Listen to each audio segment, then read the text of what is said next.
बिस्मिल्लाहिर्रहमानिर्रहीम, अस्सलाम वालेकुम। मैं शाहिद सकलैन हूँ। आप मुझे मेरे सोशल मीडिया प्लेटफॉर्म्स पे देख रहे हैं। बहुत ही ज़बरदस्त, बहुत ही इंटरेस्टिंग ख़बर आपके साथ शेयर करनी है, और वो ये है कि एक साहब, चीमा साहब, नाम मैं आपको नहीं बताते हैं, चीमे, गुजरांवाला से उनका ताल्लुक़ है। ये जा रहे हैं जनाब गुजरांवाला से कराची, और ये वाइफ साथ है। उनको ये जो मोटरवे का सर्विस एरिया होता है वहाँ पे छोड़ा, और उसके बाद ये रवाना हो गए। 20 किलोमीटर बाद जाके इनको ख्याल आया कि हो, मेरे साथ तो मेरी बीवी भी मौजूद थी। वहाँ से इन्होंने मोटरवे पुलिस को कॉल की, और फिर मोटरवे पुलिस ने जो है इनको इनकी बीवी से मिलवाया। बज़ाहिर तो ज़ाहिर है सामने सब लोग मौजूद थे, बीवी उस वक्त तो कुछ कह नहीं सकती थी। बाकी चीमा साहब के साथ क्या हुआ होगा घर जाके, ये आप भी अंदाज़ा लगा सकते हैं, और मैं भी लगा सकता हूँ कि क्या। स्टोरी बड़ी इंटरेस्टिंग है, मेरे सामने आई, मैंने कहा आपके साथ शेयर कर दूँ। बहुत ही हैरान कुन वाक़या, और मेरे ख़्याल से शायद मैंने तो पहले कभी ऐसे नहीं सुना कि कोई अपनी बीवी मोटरवे के सर्विस एरिया पे भूल गया हो, और ऐसा उसमें निकला हो जल्दबाजी में या बेख्याली में कि उसको पता ही ना चला हो कि पीछे मोहतरमा नहीं है। बहरहाल स्टोरी आपके साथ शेयर करता हूँ जी। फैमिली है जी, गुजरांवाला से जा रही थी कराची। अच्छा, ये अकेले नहीं थे। मज़े की बात ये है, चीमा साहब की जो शादी है वो 1 माह कबल हुई है। उनकी वाइफ नौब्याहता दुल्हन साहिबा वो उनके साथ थी। वो पिछली सीट पर बड़ा जमान थी। वो इसलिए कि जो चीमा साहब के वालिद हैं वो भी साथ जा रहे थे, तो वो जो ड्राइवर के साथ पैसेंजर सीट होती है उस पर वालिद साहब हैं, और जो वाइफ हैं वो पिछली सीट पे हैं।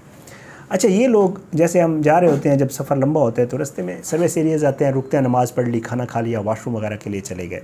तो ये लोग जड़ांवाला का जो सर्विस एरिया है जी, वहाँ पे बताया ये जाता है कि वहाँ रुके। इन्होंने जो रिफ़्रेशमेंट वगैरह थी, जो कुछ था, नमाज़ वगैरह पढ़नी थी, नमाज़ पढ़ी, और उसके बाद चीमा साहब और उनके वालिद साहब वो गाड़ी में बैठे और वो रवाना हो गए। और वो चीमा साहब जो है 20 किलोमीटर ट्रैवल कर चुके थे। जब उनको पीछे उन्होंने देखा, उन्होंने कहा मोहतरमा, उन्होंने जनाब वहाँ खड़े होके कॉल की मोटरवे के हेल्पलाइन पे, और मोटरवे की हेल्पलाइन पे कॉल करके ये कहा, वो मोटरवे के तर्जमान का स्टेटमेंट आया था, मैं पढ़ रहा था, बड़ी ज़बरदस्त स्टेटमेंट। कहते हैं जी, कॉल करके उनको बताया कि यार मैं सर्विस एरिया पे अपनी बीवी भूल आया हूँ। अच्छा, पहले तो मोटरवे वाले ने समझा मजाक कर रहा है, क्योंकि बड़ी हैरान कुन बात है ना, मजाक ही लगता है ना कि यार मैं सर्विस एरिया पे रुका था, मैं गाड़ी में रवाना हो गया, 20 किलोमीटर आ गया हूँ, बीवी भूल गया हूँ। तो मोटरवे वाले ने पहले मजाक समझा, फिर उन्होंने उससे वेरिफिकेशन चाहिए कि जी आप कहाँ से कैसे रवाना हुए थे, आप कैसे भूल गए। तो उन्होंने कहा जी कि मैं जड़ांवाला सर्विस एरिया पे रुका था। उन्होंने कहा अच्छा जी आप वापस मुड़े। उन्होंने कहा जी वापस नहीं मुड़ सकता, क्योंकि मैं मोटरवे पे हूँ, मैं 20 किलोमीटर आगे निकल चुका हूँ, तो मैं कैसे वापस आ सकता हूँ। मोटरवे वहाँ पे जो आपको पता है, वो जो उस बीट पे, जो उस जगह पे घूम रहे होते हैं, वो गाड़ी इनके पास आ गई। उन्होंने उस सर्विस एरिया पे रब्ता किया जड़ांवाला पे, तो वहाँ पे भी एक मोटरवे की गाड़ी थी, वो वहाँ पे गए। उन्होंने देखा कि एक खातून जो है वो उदास बैठी हैं एक बेंच के ऊपर। उन्होंने उससे पूछा मामला क्या है, तो उसने कहा कि जी मेरे जो शोहर नामदार हैं, जिनसे मेरी 1 महीना पहले शादी हुई थी, वो मुझे छोड़ के निकल गए। बहरहाल मोटरवे वालों ने इनको गाड़ी में बिठाया और इनको वहाँ ले गए 20 किलोमीटर आगे। जब चीमा साहब के पास ले गए तो चीमा साहब जो है उनसे पूछा मोटरवे वालों ने कि आपने ये शानदार कारनामा कैसे सर अंजाम दिया, आप हमें ये बताएं। चीमा साहब ये कहते हैं कि जी जब हम वापस आए वहाँ से रिफ़्रेशमेंट वगैरह और होटल से, गाड़ी जी हम पार्किंग में खड़ी हुई थी, तो मैं फ़ोन पे बात कर रहा था। तो मैं फ़ोन पे बात करते हुए गाड़ी में बैठ गया, और मेरे वालिद साहब भी बैठ गए। क्योंकि मोहतरमा जो थी वो गाड़ी के साथ खड़ी थी, तो हमें ये लगा कि शायद ये भी बैठ गई हैं। हम रवाना हो गए, और पीछे देखा तक नहीं, क्योंकि वो पीछे पैसेंजर सीट की पिछली सीट पे बैठी होंगी, तो चीमा साहब ने भी पीछे शीशे में नज़र नहीं मारी। चीमा साहब कहते हैं कि 20 किलोमीटर बाद किसी की फैमिली वालों से कॉल आई, वो हमसे बात कर रहे थे, तो उन्होंने कहा जी कि वाइफ से बात करवाओ। तो जब मैंने पीछे फ़ोन किया कि बात करें, तो पीछे से कोई आवाज़ नहीं आई। मैंने पीछे देखा तो मोहतरमा नहीं थी सीट के ऊपर।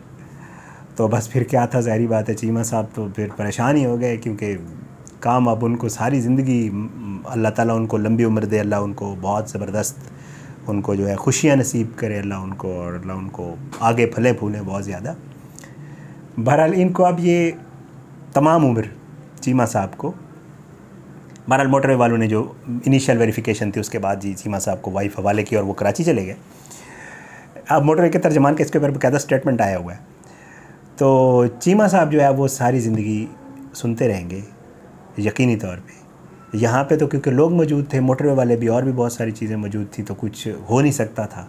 ख़यालात और जज्बात का इज़हार भाभी ने नहीं किया चीमा साहब के साथ। उम्मीद ये है इंशाअल्लाह घर जाके चीमा साहब को काफ़ी मतलब अफाका हुआ होगा और चीमा साहब को अब सारी ज़िंदगी ये बात तो ज़रूर सुननी पड़ेगी कि शादी को भी 1 महीना हुआ था कि तुम मुझे मोटरवे पे छोड़ के निकल गए थे।